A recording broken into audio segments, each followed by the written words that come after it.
বিমানবাহিনীর আধুনিকায়নের অংশ হিসেবে চীনা যুদ্ধবিমান J-10C কেনার জন্য খসড়া চুক্তিপত্র তৈরি হয়েছে। কেনা হবে চতুর্থ প্রজন্মের MRCA multi-role combat aircraft, fighter aircraft, attack helicopter, VIP helicopter, UAV system. এর জন্য সংগ্রহের প্রক্রিয়া চলমান রয়েছে। এর জন্য খরচ হবে প্রায় $220 কোটি। বিস্তারিত থাকছে মনোয়ার হোসেনের রিপোর্টে।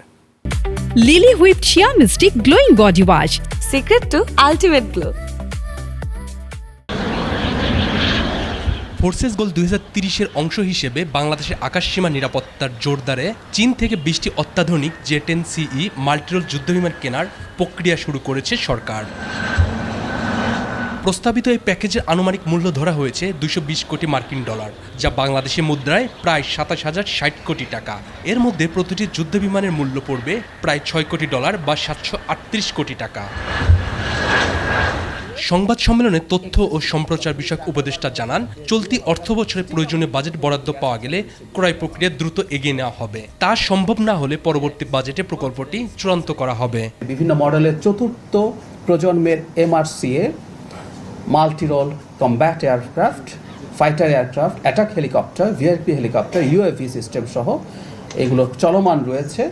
এই অর্থ বছরে বাজেট সাহায্য পাওয়া গেলে সেটা করা হবে, আদারওয়াইজ পরের বাজেটে এটা চলে যাবে।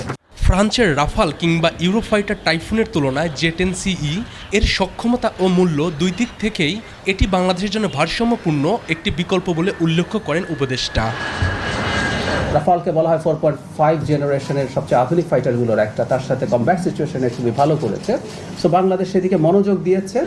এর আগে 2025 সালে ভারত পাকিস্তান যুদ্ধে চীনের তৈরি এই যুদ্ধবিমান ব্যবহার করে ভারতীয় বিমান বাহিনীর ফার্সি নির্মিত 3টি রাফাল ভূপতিত করে আলোচনায় এসেছিল চীনের তৈরি এই যুদ্ধযানটি।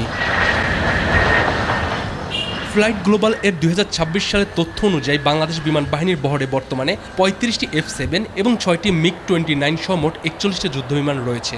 প্রস্তাবিত 20টি J-10CE যুক্ত হলে বাংলাদেশের যুদ্ধবিমান বহরের সক্ষমতা ও আকাশ প্রতিরক্ষা ব্যবস্থা আরও শক্তিশালী হবে। মনোয়ার হোসাইন, 21 টেলিভিশন।